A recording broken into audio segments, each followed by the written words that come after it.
Hello everyone, this is Avi Jain. Welcome to our YouTube channel Saraswati Vidya पाठशाला।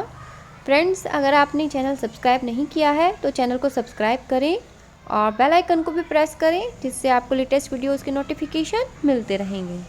तो friends, हम CTET की तैयारी आपको करवा रहे हैं। तो सीटेट से रिलेटेड एनवायरनमेंट स्टडीज़ के जो क्वेश्चंस हैं उनसे रिलेटेड ही हम क्वेश्चंस करवाएंगे आज आपको।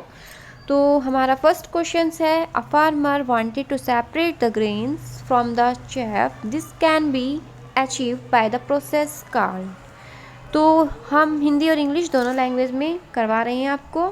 तो ऑप्शंस ए क्या है, थ्रेसिंग, बी विनोइंग, सी हार्वेस्टिंग या डी हैंड पिकिंग। ठीक है, तो हिंदी में क्या है, एक बार हिंदी में भी देख लेते हैं कि एक किसान दानों को भूसी से अलग करना चाहता है। क्या करना चाहता है? दानों को भूसी से अलग करना चाहता है।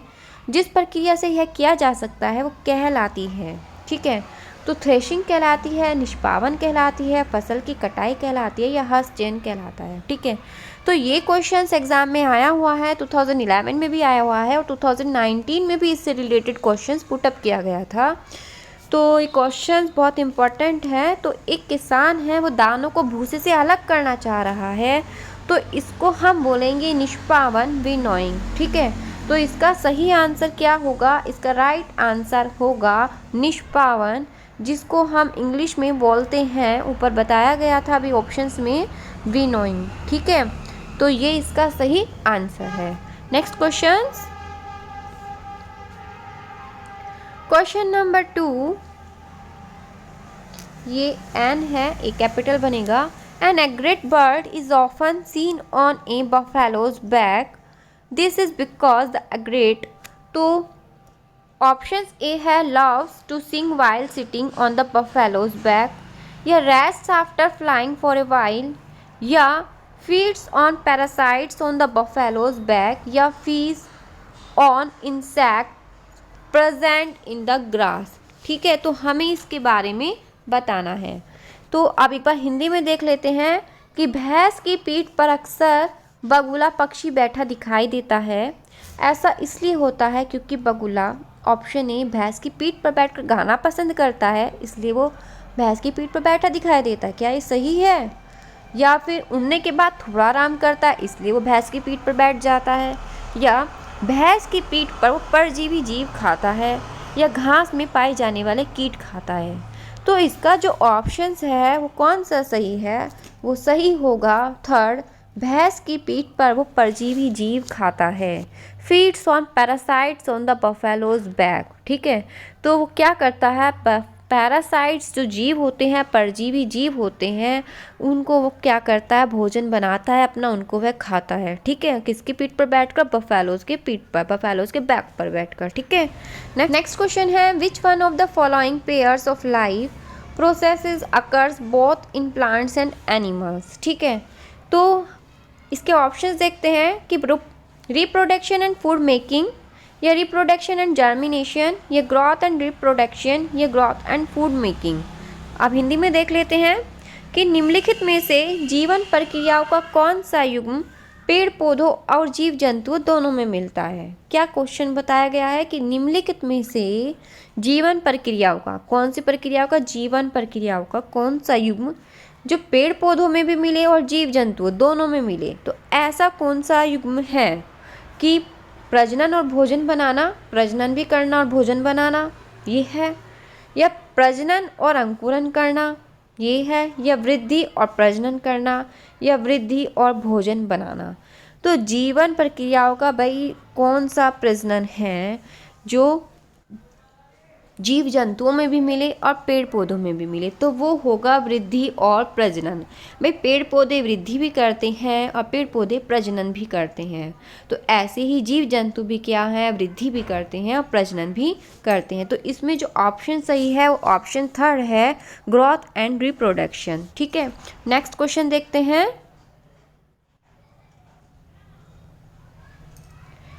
Question number 4, a fish dies when it is put in an aquarium filled with previously boiled water but cooled to room temperature. This happens because the water in the aquarium is ठीक है, तो इसके बारे में बताना है हमें। Options देखते हैं इसके।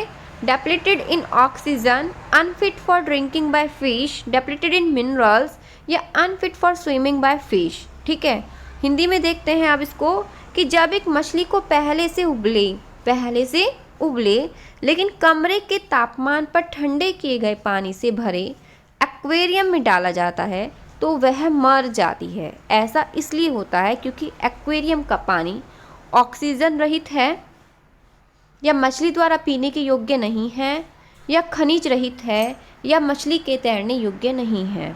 तो इसमें से ऑप्शंस कौन सा सही होगा? भाई देखो, अगर मछली पहले से उबले लेकिन कमरे के तापमान पर ठंडे किए गए पानी से भरे एक्वेरियम में डाली जाती है तो मर जाती है। इसका कारण ये होगा कि ऑक्सीजन रहित है, नहीं, पानी में ऑक्सीजन रहित है, नहीं, मछली द्वारा पीने के योग्य नहीं है वो पानी, ऐसा भी नहीं है ऐसा। अब इसमें क्या है कि जब कमरे के तापमान पर ठंडे किए गए पानी से भरे एक्वेरियम में डालेंगे हम तो पानी क्या हो जाएगा? खनिज रहित हो जाएगा। ठीक है, उसके जो खनिज तत्व होंगे वो समाप्त हो जाएंगे, नष्ट हो जाएंगे, तो खनिज रहित हो जाएगा वो। तो इसलिए एक्वेरियम का जो पानी है वो खनिज रहित है और इस कारण वो क्या है? वो मर जाती है। ठीक है, आगे देखते हैं। क्वेश्चन नंबर 5 है, Nepenthes is a plant which traps and eats frogs. क्या करता है वो? Which traps and eats frogs, insects and even माइस।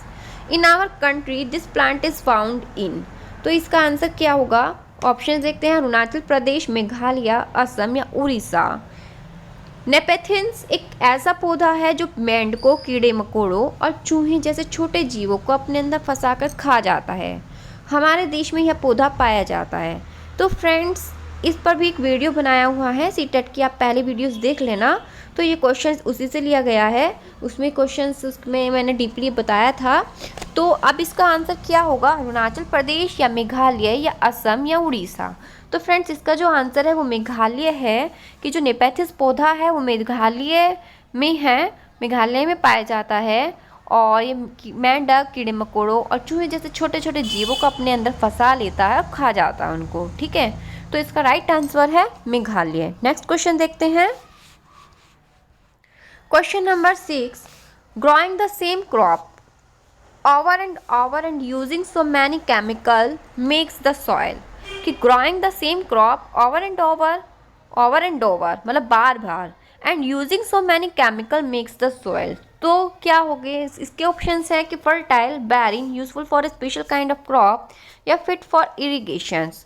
हिंदी में देखते हैं एक बार कि एक ही तरह की फसल है, बार बार उगाने और बहुत से रसायनों के उपयोग करने से मृदा जो मिट्टी है वो कैसी हो जाती है? भाई हम एक ही भूमि पर, एक ही जगह पर, ठीक है, एक ही मिट्टी पर हम एक ही टाइप की फसल को हम बार बार उगा रहे हैं और बहुत से रसायनों का, केमिकल्स का हम यूज़ कर रहे हैं। तो हमारी मिट्टी कैसी होएगी? कि उपजाऊ बन जाती है, हमारी मिट्टी जो है, उर्वरा जो है वो उपजाऊ बन जाती है, बंजर हो जाती है भूमि वहाँ की, किसी विशेष फसल के लिए उपयोगी बन जाती है या सिंचाई के लिए उपयुक्त बन जाती है। तो इसके बारे में तो आपको सभी को पता ही होगा कि भाई एक ही फसल को बार बार हम उगाएंगे और केमिकल यूज़ करेंगे तो मृदा कैसी हो जाएगी? बंजर हो जाएगी, बैरन हो जाएगी। ठीक है, नेक्स्ट क्वेश्चन है question number 7, the animals that are awake at night can see objects in all colours, only in black and white colours, या इन ग्रीन कलर ओनली, या इन रेड कलर ओनली। ठीक है, कि रात में जागने वाले जानवर हर चीज़ को हरे रंग देख सकते हैं। ठीक है, हरे रंग में देख सकते हैं, केवल काली और सफ़ेद ही देख सकते हैं, या केवल हरे रंग में देख सकते हैं, या केवल लाल रंग में देख सकते हैं। तो हमें ये बताना है कि रात में जो जानवर जागते हैं वो हर चीज़ को किस कलर में देखते हैं, किस रंग में देख सकते हैं। तो वे केवल काली और सफ़ेद ही देख सकते हैं, वे किसी और कलर में नहीं देख सकते, केवल काली और सफ़ेद में ही वे देख सकते हैं। नेक्स्ट क्वेश्चन है question number 8, select the correct statements about elephant herd. कि an elephant herd has mainly females and baby elephant up to 14 से 15 ईयर्स ओल्ड, या an elephant herd comprises members of a particular family, या the oldest female is the leader of the herd, या an elephant heard में accommodate number of female elephant and the young ones. ठीक है, तो इनमें से हमें बताना है कि कौन से स्टेटमेंट्स हमारे सही हैं, कि हाथियों के झुंड के बारे में हमें सही कथन को चुनना है कि हाथियों के झुंड में केवल हथीनियाँ और 14 से 15 वर्ष के बच्चे ही रहते हैं। क्या ये स्टेटमेंट सही है? ये ऑप्शन सही है।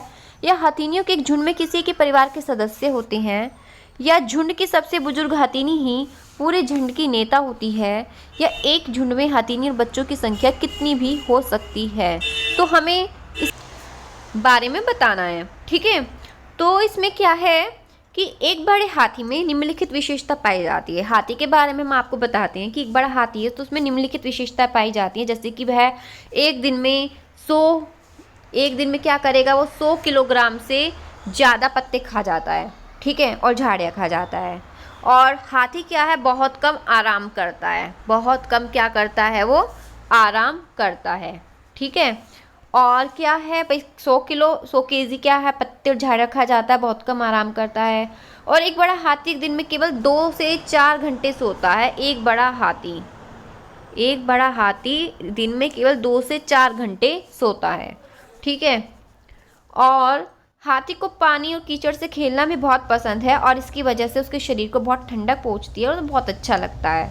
और हाथी के कान कैसे होते हैं, उसके कान जो होते हैं वो पंखे की तरह होते हैं। ठीक है, जब उसे गर्मी लगती है तो क्या करता है, वो अपने कान हिलाकर हवा कर लेता है, लाइक ए फैन। ठीक है, तो 3 महीने की अगर बात करते हैं 3 महीने के हाथी की, तो 3 महीने के हाथी का जो वजन होता है वो 200 किलोग्राम होता है। कितने किलोग्राम का होता है? 200 किलोग्राम का, अथवा 2 कुंतल का उसका वेट होता है। ठीक है, कुंतल का। हाथियों के झुंड की खास विशेषता होती है कि इनके झुंड में केवल क्या रहती हैं, इनके झुंड में केवल हथीनियाँ और बच्चे ही रहती हैं। हाथियों के झुंड में क्या रहते हैं, केवल हथीनियाँ रहेंगी, हाथियों के झुंड में और बच्चे रहते हैं। ठीक है, हथीनियों और बच्चे इनके झुंड में रहते हैं। और इन झुंड की सबसे बुजुर्ग हथीनी, जो इस झुंड होगा उसकी सबसे बुजुर्ग हथीनी ही क्या होगी, इसका नेता होगी। सबसे बुजुर्ग हथीनी क्या होगी, नेता होगी। और झुंड में केवल कितनी हथीनियाँ रहती हैं, 10 से 12 हथीनियाँ और बच्चे ही पाए जाते हैं। और हाथी केवल क्या है, हाथी केवल 14 से 15 साल तक ही क्या करता है, 14 से 15 साल तक ही इस झुंड में रहते हैं, और फिर इसके बाद वे झुंड को छोड़कर चले जाते हैं और फिर वे अकेले रहते हैं। ठीक है, तो इस बात से क्या पता लगा है कि हमारे ऑप्शंस कौन कौन से सही होंगे, कि हाथियों के झुंड में केवल हथीनियाँ और 14 से 15 वर्ष के बच्चे ही रहते हैं। ठीक है, क्या ये क्वेश्चंस का आंसर सही है? हाथी केवल 14 से 15 वर्ष तक, हथीनियों के झुंड में केवल हथीनियाँ और 14 से 15 वर्ष के बच्चे ही रहते हैं। तो मैंने अभी क्या बताया था कि जो हाथी होता है वो केवल 14 से 15 साल तक ही उस झुंड में रहता है, उसके बाद वो अलग हो जाता है।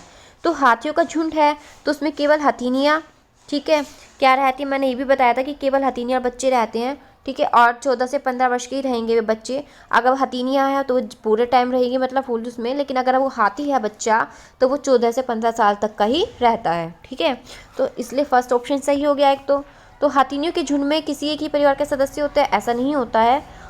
फिर झुंड की सबसे बुजुर्ग हथीनी ही पूरे झुंड की नेता होती है, ये भी मैंने बताया था अभी कि झुंड की सबसे बुजुर्ग हथीनी ही उस पूरे झुंड का क्या होती है, नेता होती है। कौन होती है? हथीनी। तो ये भी राइट है, तो ए और सी दोनों राइट हो गए। फिर है एक झुंड में हथीनियों और बच्चों की संख्या कितनी भी हो सकती है, नहीं, मैंने भी बताया था कि एक झुंड में केवल 10 से 12 कितनी हैं, 10 से 12 हथीनियाँ और उनके बच्चे ही पाए जाते हैं। सिर्फ 10 से 12 का ही उनका झुंड होता है, उससे ज़्यादा बड़ा उसका झुंड नहीं होता। ठीक है, तो इसलिए इसका जो राइट आंसर है ए एंड सी है, ये एंड है। ठीक है, ए एंड सी है इसका राइट आंसर। ठीक है, तो देख लेना आप इसको अच्छे से। नेक्स्ट क्वेश्चन पे आते हैं।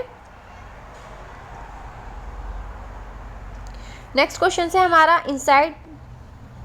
inside the petals in the middle of a flower we find a thin structure called, ठीक है, कि inside the petals in the middle of a flower we find a thin powdery structure called, ठीक है, तो क्या कहलाएगा, anther, pollen, radical या stigma. ठीक है, कि पंखुड़ियों के अंदर फूल के बीच में कुछ पतली पाउडर जैसी क्या होती है, संरचनाएं होती हैं, रचनाएं दिखाई देती हैं, जिन्हें हम क्या कहेंगे, परागकोश कहेंगे, पराग कहेंगे, मूलांकुर कहेंगे या वर्तिकाग्र कहेंगे। ठीक है, तो इसका जो राइट आंसर होगा वो होगा क्या, पराग।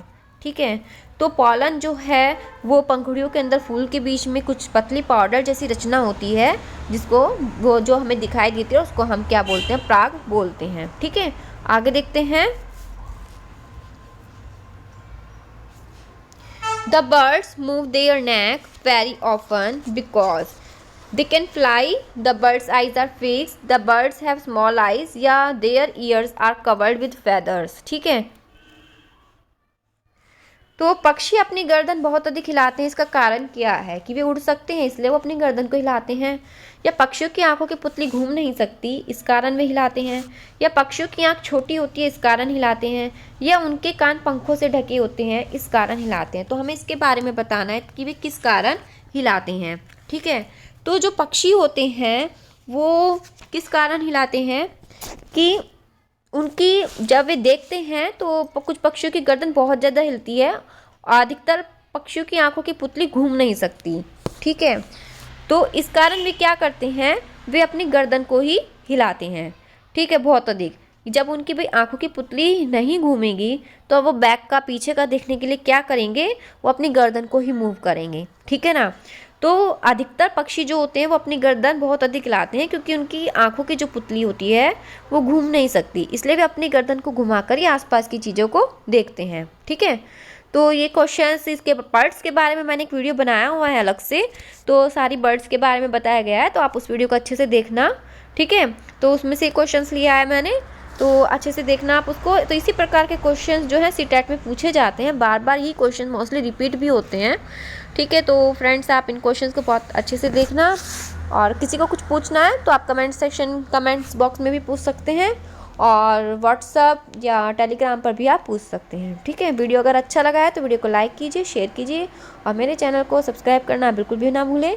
Thank you very much.